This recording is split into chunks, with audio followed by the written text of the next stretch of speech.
Hello and welcome. In this session, I am going to discuss about the basis of genetic variability existing in the living world and the parasexual behavior of prokaryotes in general and process of transformation in particular. We will learn how this process was discovered, how it takes place, and what are its applications in terms of enhancing our knowledge in molecular genetics. So before I proceed, a request, if you have not subscribed my channel, please do so. And also hit the bell icon so that you get the future information about my videos.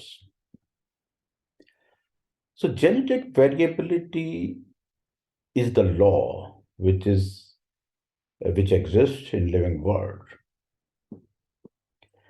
Mutations I have already discussed in detail in my previous videos. But with reference to today's discussion, mutations are the basis of evolution, basically, and they bring about changes in the existing organisms, which are inherited generation after generation.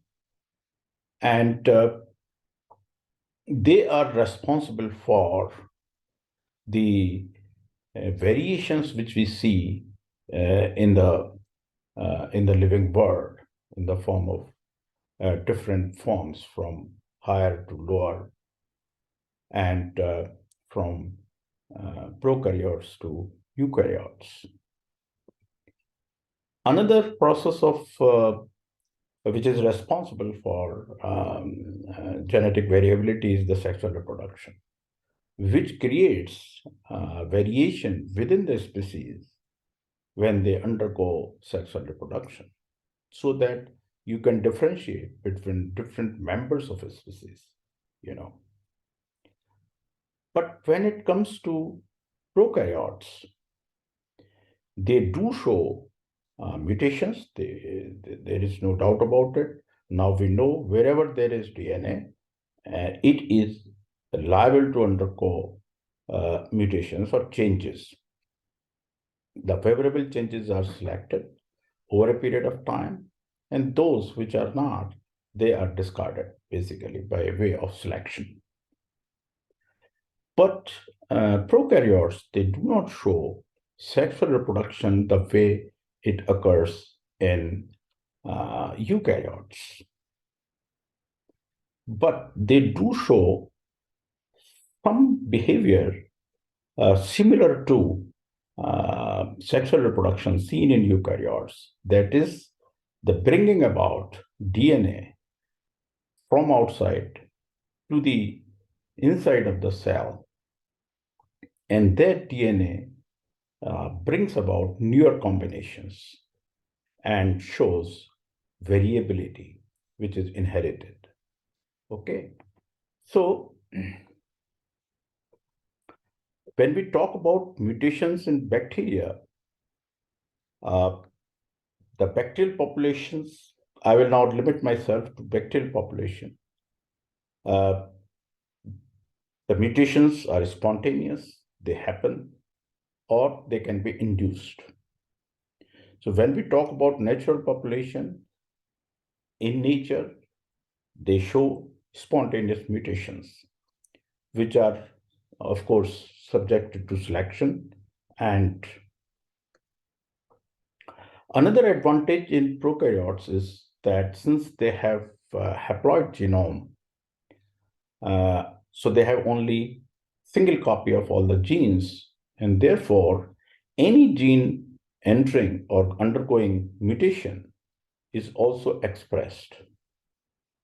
And these cells, they rapidly grow and multiply.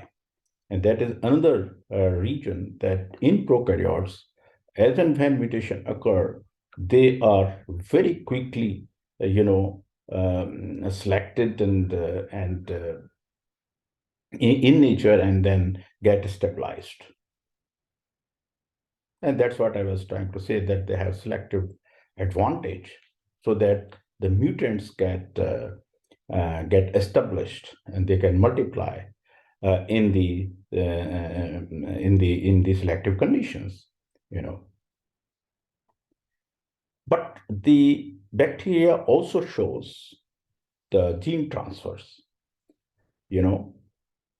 which gives them the genetic variability I was referring to. Now, this genetic exchange of genetic information in prokaryotes, as I mentioned, is not by way of traditional sexual reproduction seen in eukaryotes, but by way of a sexual behavior we call the parasexual behavior, by which they acquire genetic information from outside, which is not there in the native chromosome. And there are three ways by which prokaryotes does that. One is the process of transformation, we call it. And in this, the bacteria, they acquire genes from free DNA molecules in the surrounding medium. Means a bacterial cell can take up, if there is a DNA molecule floating around, it can be taken by bacterial cell, and the entrant DNA then gets recombined with the native chromosome or chromosomal DNA and gets established. Another way is by cell-to-cell contact, and we call it as conjugation, wherein two cells physically come in contact, and then there is a pore created, and the DNA from donor cell goes to the recipient cell, and there it recombines with the native chromosomal DNA and gives the variability, or the genetic variability. And the third way, which is seen, is the transduction, wherein the DNA from one cell to another is taken through phages or bacteriophages. Means if a bacteriophage or a virus which eats on bacteria, we call it as bacteriophage, infects a cell, it takes up part of the host chromosomal DNA. And when it goes to another cell, it is taking not only its own genomic DNA, but also part of that previous host cell. And then this region, which it is carrying from the bacterial chromosome, recombines with the new host chromosomal DNA. And that's how the DNA is transferred from one cell to another. So in bacteria, the DNA movement from outside to inside is by three ways or processes, like transformation, conjugation, and transduction. I'm going to talk about the first process of transformation, how it occurs, and what happens during this process of transformation, and what are its application to modern molecular genetics. So, as you may recall, the process of transformation discovered very early by way of classical experiments done by Griffith in 1928, wherein he had no idea about DNA, But then these uh, classical experiments indicated that there is something in one bacteria which goes to another bacteria and it changes it genetically, so that it changes its form. Like for example, if you see here, the example taken or the work done by Griffith involves around the bacteria causing pneumonia, or Staphylococcus pneumoniae is the bacteria. And there are two forms of this bacteria, like R, or the rough form, and the S, this smooth form, you know.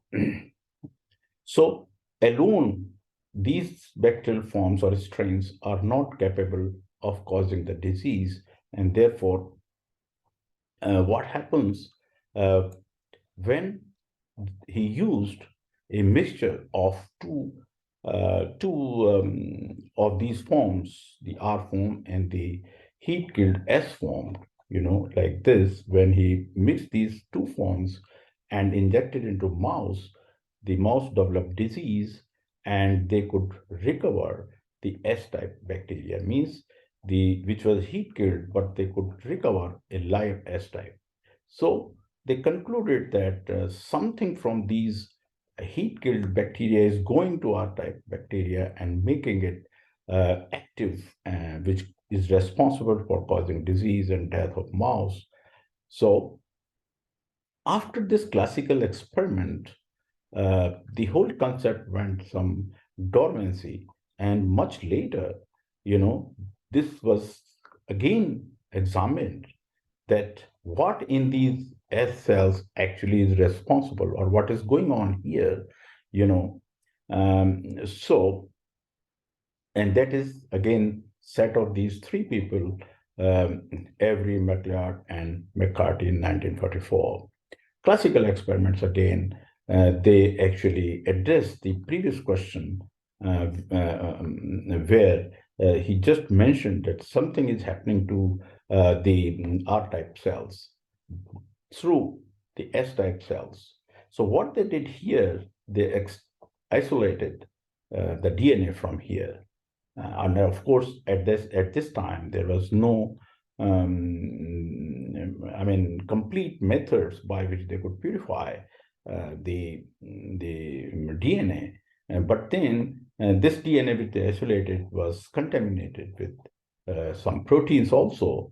But cleverly, what uh, they did two sets of experiments where this DNA was treated with the protein degrading enzyme, so that whatever protein came along with this DNA piece of mixture of DNA, it got degraded or chopped off.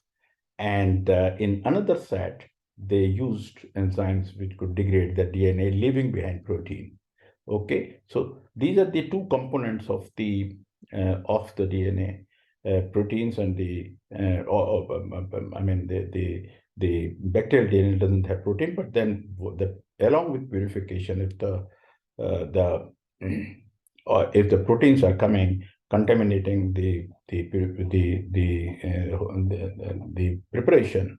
So the question here was that what is changing the bacterial form from non-infective to infective, or R-type to S-type, that is, whether it is DNA or the proteins which are surrounding the DNA, in this purified preparation.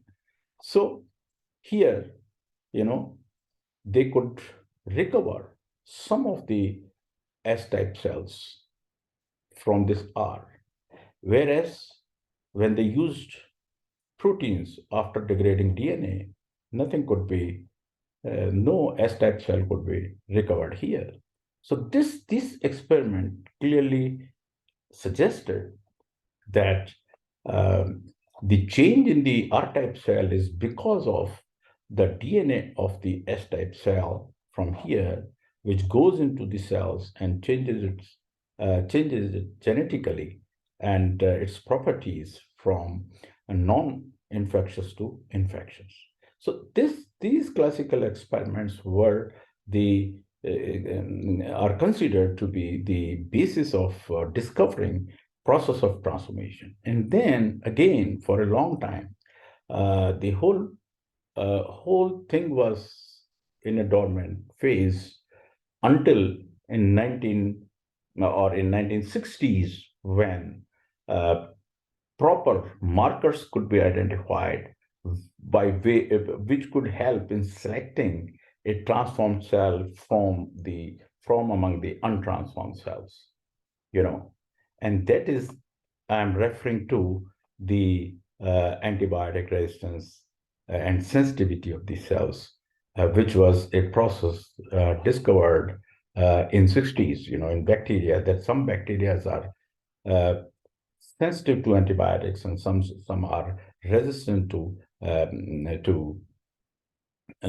antibiotics.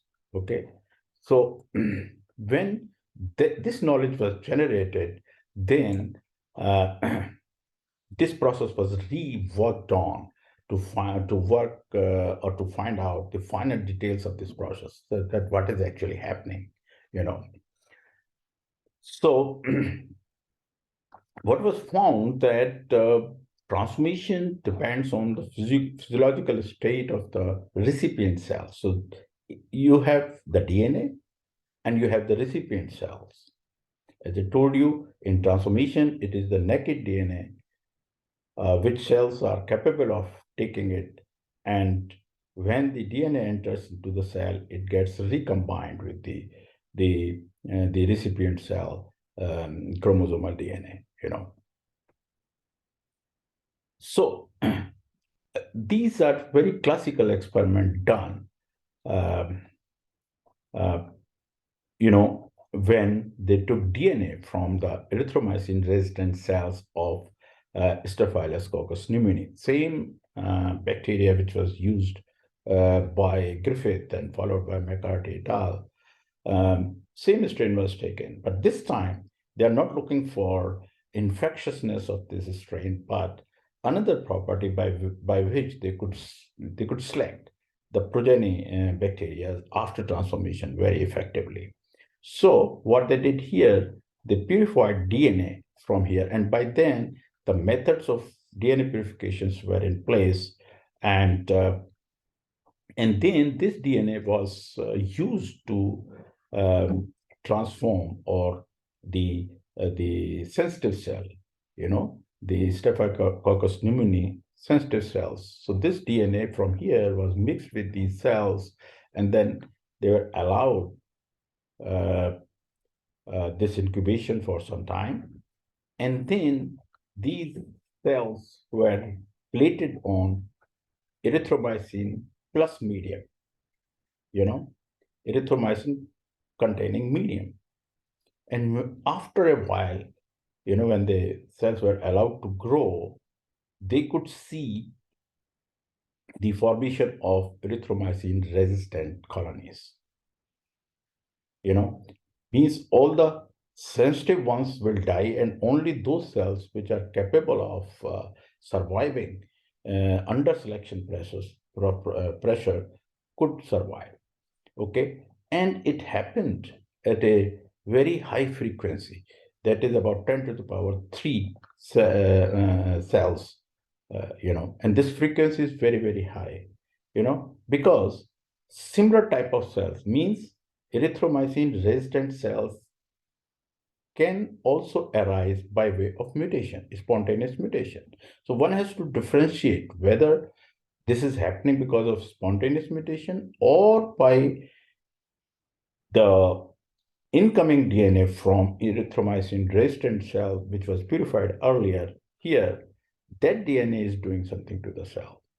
So if you recall, I mentioned to you that spontaneous mutation occur at a very, very low frequency, that is 10 to the power minus 8. So if this process, which is happening here, it is happening at the rate of 10 to the power 3, which is very high, which this high rate of colony formation or erythromycin resistant colonies cannot be formed at this rate by spontaneous mutation. Okay, so it means this is something that the entering DNA is doing, and experiment like this clearly confirmed or demonstrated that the entering DNA transforms the cell, the recipient cell, genetically. Like here, a cell which was not having this trait or phenotype, phenotypically, we are using erythromycin sensitive cells. They are becoming erythromycin resistant cell. When they were incubated with this DNA alone, nothing was used. And that to purify DNA. Okay, so it clearly demonstrated that it is the DNA from outside goes inside the cell, and it integrates itself into the recipient chromosomal DNA. And when these cells multiplies, they give you this large number of erythromycin resistant colony formation. So these are the experiments which clearly demonstrated that process of transformation, or the DNA from outside goes inside, transforms the cell, and you get transformants, like you have mutation, mutants. Similarly here, transformation, you have transformants, and the the change which is taking place, we call the change is undergoing transformation. The process is called transformation. Okay. So, what are the general features of gene transfer in bacteria? So, we have to understand that this process is unidirectional. That is, from donor to recipient. Means you should have a DNA from a donor cell which goes to the recipient. So it is this way it moves, and it is not the other way. It is donor to recipient always. So it is unidirectional, the process of transformation. And also, the donor doesn't give the entire chromosome. Donor gives only little bit part of its own, which goes to the net cell, generating what we call partial diploids or merozygotes. And thirdly, this can occur between species. So there is no species, but bacteria doesn't discriminate between DNA from one species or the other species. It just takes, if any DNA come in contact with the cell, it is taken up inside. Only thing is, and then if there are homologous regions in the recipient chromosomal DNA, it recombines there. So that is the requirement here. So what are the steps involved in transformation process? So there are three major steps involved in this process. You should have the recipient cells or recipient competent cells. Means the cells should be competent enough to undergo the process of transformation. Theoretically, all the cells are capable of doing or undergoing transformation. But what is seen is that in a population, you see what we call transformation frequency. So it means only a part of total population is able to undergo transformation. So it means this ability to undergo transformation changes in a population, changes with time of growth. So that is very important, that at what stage one is taking the cell for performing transformation. Okay, so that will depend on on that stage, whether the recipient cells are competent enough to undergo this process. I will talk about this in a while, little bit of in detail. And then second process is the DNA uptake. Means you have a competent cell and the DNA around it or surrounding it or in its nearby thing. So that DNA has to come in contact with the recipient cell, and then it should be taken inside, and then it should undergo uh, homologous or general recombination process. Like in this cartoon, if you see that this is the piece of incoming DNA, it is taken up by the cell inside, it goes and finds out the homologous region to this on the recipient chromosomal DNA, and then recombines. Recombines in the sense the it is substituting. See, the original part comes out, and the new entering part gets into the recipient host chromosome. So when this process occurs and when this cell divides, you will see two daughter cells wherein one would have the it is the transformed cell, we call it, because it has undergone transformation. It has acquired the piece of DNA which entered here in the genome, and another cell is this where you have this DNA which came out also exists along with this transformed cells, and in due course of time this will be eliminated or it will be degraded, so this is what happens in process of transformation. It's a three-step process. There should be a competent cell. There should be the DNA. It should be able to uptake DNA, and then it should undergo a recombination process with the help of these three proteins. Which this process is now well understood that what goes on in the process of homologous recombination. Now, the competence I was referring to actually. So competence is the ability of a cell to take up incoming DNA. So what is seen that generally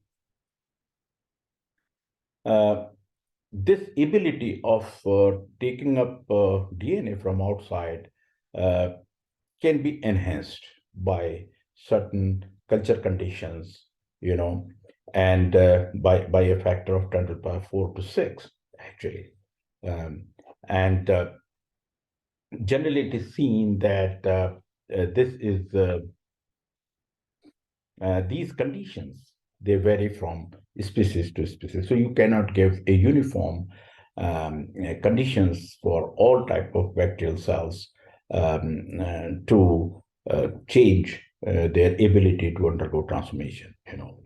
So what actually is happening during this growth period and the media which one is using is not clearly understood, but there are definitely certain clues which we have got is that during the growth, the maximum competence the cell acquires is during the log phase.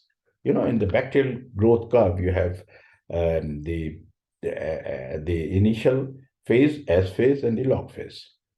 So the maximum competence is achieved by the cells during log phase, and at that stage, what is seen is that either there are certain receptors, DNA receptors are formed, or they are activated, which are responsible for initial binding of the DNA.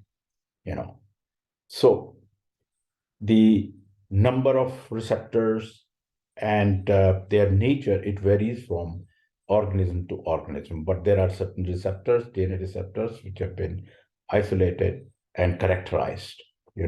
For example, in Staphylococcus pneumoniae, you have 80 receptors identified. Bacillus subtilis, there are 50, and influenzae has four receptors identified. So the point I'm trying to make here is that the competence of the cell probably depends on the changes taking place at the cell wall level, by way of formation of new receptors or activation of the existing receptors for DNA. So this is what happens, that if you just take cell and without considering this aspect, you may get transformants, but the frequency may be very, very low. But if you take or allow these cells to acquire competence by way of culturing and then harvesting at a particular point of time, in the growth period, then probably, not probably, their ability to undergo transformation is enhanced. And why it is enhanced, how it is enhanced, is by way of one way which we understand now is the DNA receptors on the cell, which varies from one type of bacteria to another type of bacteria. So this is about the competence, and then the DNA. Now, very important information which came, that the DNA uptake is a non-specific process. And that's where I told you that DNA from, here the recipient cell doesn't actually differentiate between the incoming DNA, that whether it belongs to the same species or different species. It just takes the DNA. So it is a non-specific DNA uptake. Okay. Another point which was realized and proved is that you should have a double-stranded DNA molecule for DNA uptake and carry forward the transformation. Why? If you take means the double-stranded DNA and do transformation, it is capable of transforming. But if you denature this DNA and take only single-stranded DNA, it loses its ability to transform. Okay. And interestingly, if you renature it, if you denature it, you get single-stranded DNA. And if you renature it, you can again get double-stranded DNA. And when you use this for transformation, it reverses the phenomenon. It means it is capable of transforming capable of transformation. So one point which became very clear, that for transformation, you should have a double-stranded DNA. Single-stranded DNA is not capable of carrying out transformation. Or in other words, the single-stranded DNA is lost while entering into the cell. But that also we know why, because there is a nucleus in the cell wall or cell membrane region which chops off any single-stranded DNA entering into the cell. So, but double-stranded DNA, it just is taken up by the receptors and allows only single-stranded to enter. So it escapes the initial act of nucleases, the double-stranded DNA, and only the single strand enters into the cell. But for uptake purposes, DNA should be in the double-stranded form. Single-stranded form is not taken up by the cell. So once it enters, then is the recombination process. So in this cartoon, simply steps of once a DNA is, has entered the cell, it is immediately covered by RAC protein. Now, RAC protein, it is a multifunctional protein. Basically, helps to carry out DNA repair processes. And here, since it is single-stranded and it identifies single-stranded DNA, it coats it, and then it goes to the recipient DNA, wherein it finds the homologous region, and then it just there is a nick here, and then it aligns itself with the other part, and you see the ligation of these ends, and after mismatch repair, this gets recombined with the host DNA. So this is the whole process, how in general the recombination process takes place once a donor DNA or the DNA enters into the cell. Now,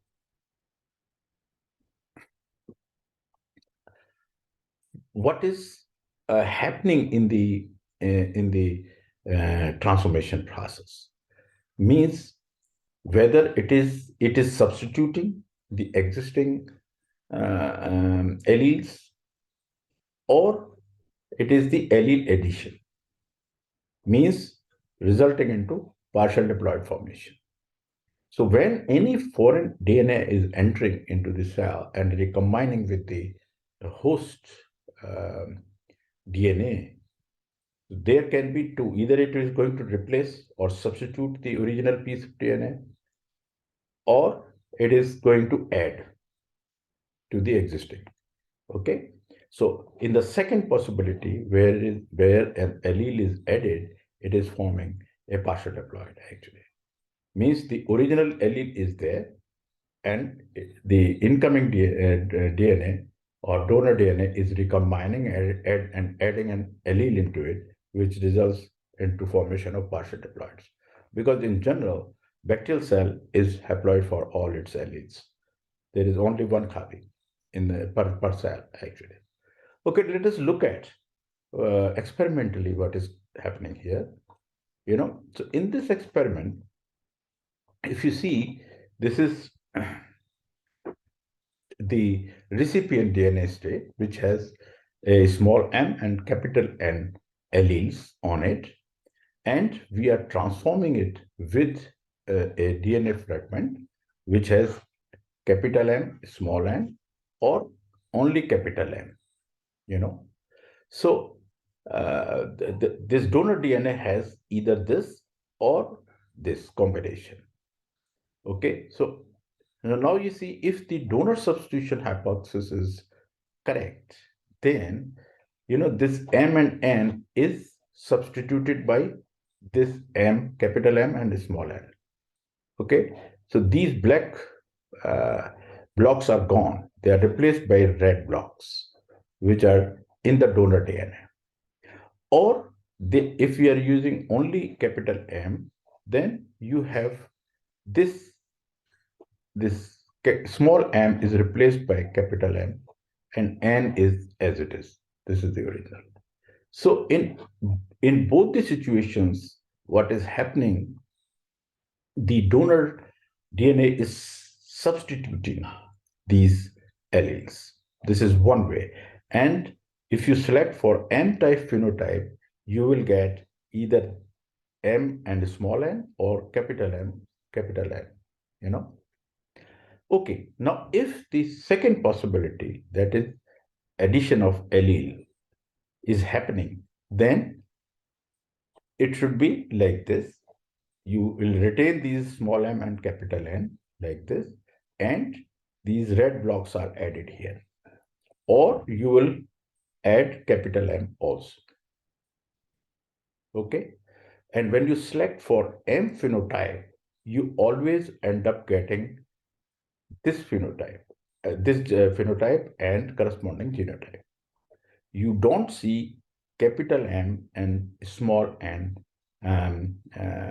type of phenotype. Only this phenotype you get when you select for M.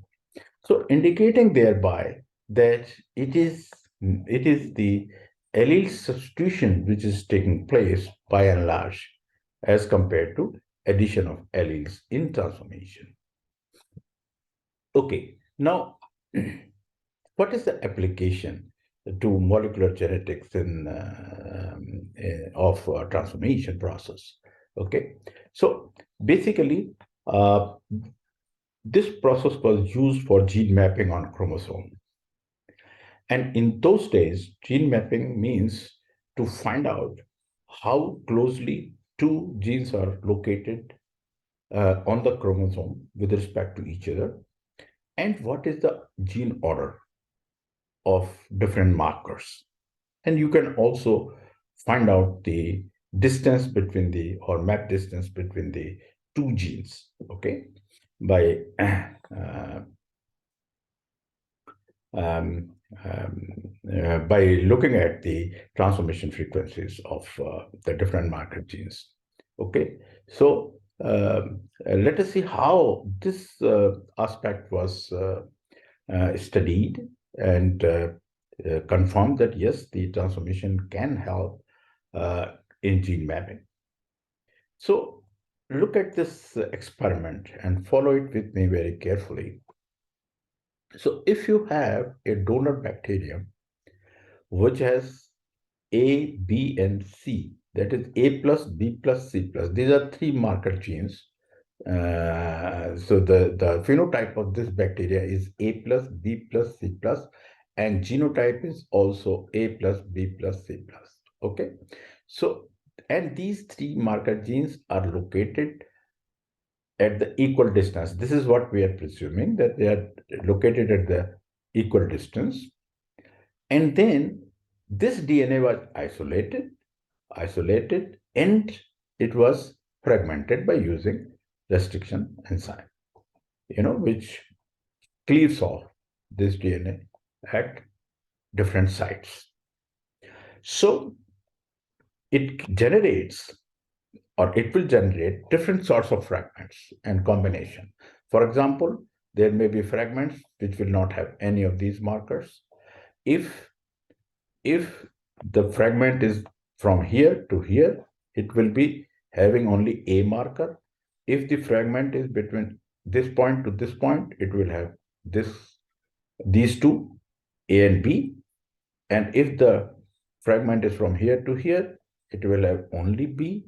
And if it is from here to here, it will have both B and C. And if it is here to here, it will have only C. And any fragment here to here will not have any of these marker genes. Okay. So what I'm trying to say is, when you are taking a DNA with three markers located in the genome, we don't know, and that is the purpose of finding out that A, B, C, what is their order, okay, and whether they are linked to each other or not, or close to each other or not. So when this pool of DNA was used for transforming a recipient cell, which is A minus, B minus, C minus. Okay, it means the recipient cell doesn't have any of these markers. It is minus. Okay, and then these transformants were selected and were looked for their presence in the phenotype and then the genotype. Okay, so in the sense, you had transformants which was A plus. There were transformants which were A plus, B plus. There were transformants which were A minus, B plus, C minus, means only B plus. And there were transformants which were A minus, B plus, C plus. And there were transformants which were A minus, B minus, C plus, means only C plus. In other words, the transformants which were obtained in this experiment were either A plus or A plus B plus, or B plus alone, or B plus C plus, or C plus alone, genotypically as well as phenotypically. But there was no transformant which could be A plus, B plus, C plus. That's interesting. And also, there was no transformant which was A plus, B minus, C plus. A plus, B minus, C plus. So what is the conclusion of these observations? The conclusion is that A and B are close because they are co-transforming. So another terminology which came is that we look for co-transformation among the marker genes. So if the two genes are getting co-transformed, it means they are close to each other. So in this case, A and B are getting co-transformed, and B and C are getting co-transformed. Okay, it means A and B are close to each other, B and C are close to each other, but we don't see a transformant which is a co-transformant which is A plus and C plus. It means A and C are very far away from each other. Okay, and therefore one can one can conclude that A and B are closer to each other, B and C are closer to each other, and since A and C co-transformants are not observed in this experiment, therefore the gene order is A, B, and C. This is the gene order in this. Okay, and that was the objective, that how transformation is used, process of transformation is used to know the gene order on the chromosome. And then a lot of information was generated in those days on this. Now, another application, which is very important, is to find out whether a particular chemical is mutagenic or not. As you know, different chemical mutagens have been used initially first to find out which one will be mutagenic or not. A lot of chemicals were tried, and there is a battery of chemicals now we know which are mutagenic in nature. Now, that testing of a particular chemical, that it is mutagenic or not, again, transformation process has helped.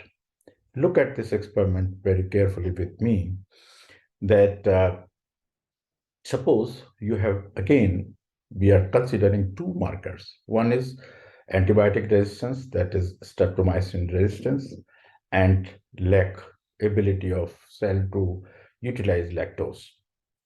Okay, so if you have a donor cell which is lac minus and streptomycin resistant, it means this cell is not capable of utilizing lactose as carbon source, but is resistant to antibiotic.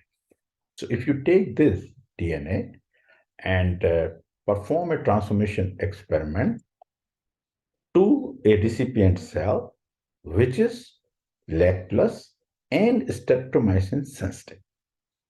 Okay, so when you do that and the transformation takes place, and you select for streptomycin resistant cells on a media containing streptomycin. Okay, so you are selecting for antibiotic resistant. Okay, the recipient cell is sensitive. So it means if in this population of recipient cell, if you are selecting a resistant cell and you are getting a streptomycin resistant phenotype, it means it has come because of transformation with this, because the donor DNA has this ability or this gene, which is responsible for antibiotic resistance. Okay, so it is coming here. Okay. And now, if that is true, then this whole thing will come here. So it will make these lac plus cell also lac minus.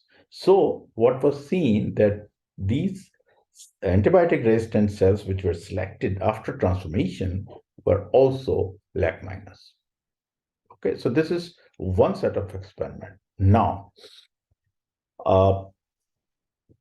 if you take the donor DNA from a lac plus cell.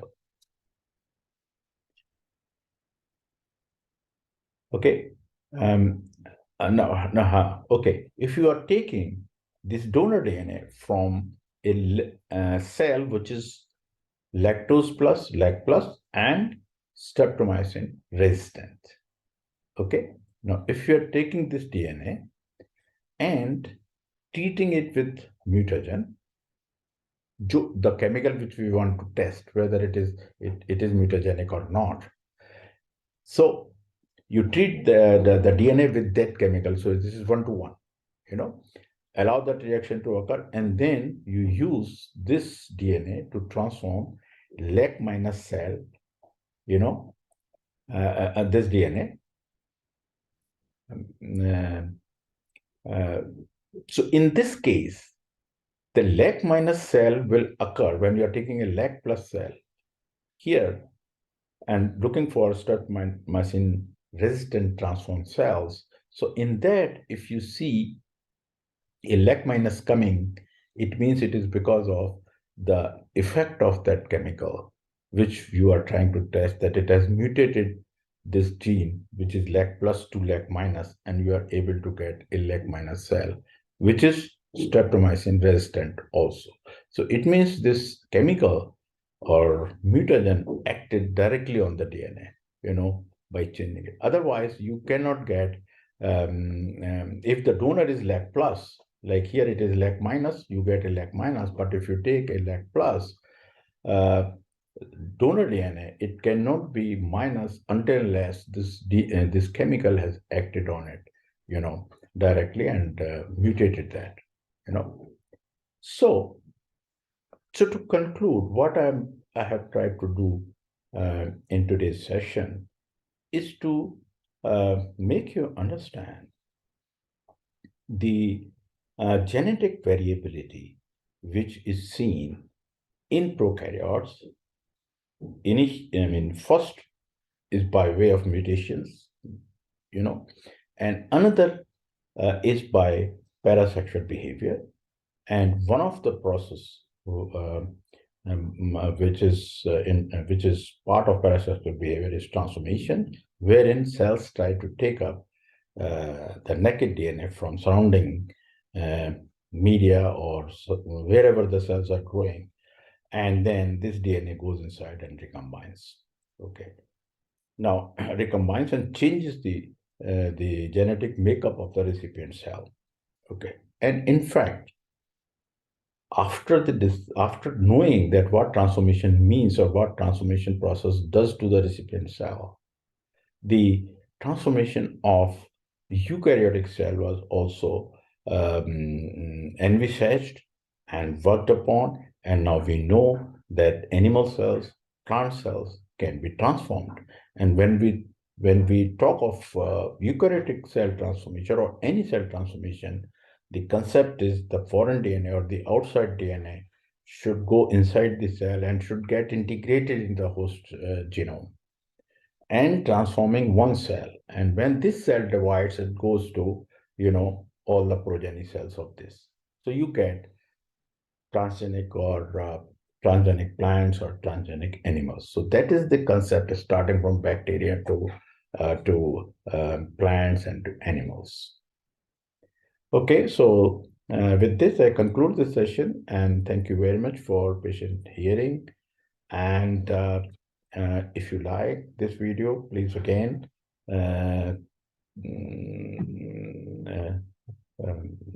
subscribe my channel and hit the bell icon. And in my future video, I'm going to talk about the other two processes like transduction, the DNA transfer by cell-to-cell contact, and transduction and conjugation. Conjugation is cell-to-cell contact, and transduction is by way of phages or the viruses which survive on bacteria. Thank you so much.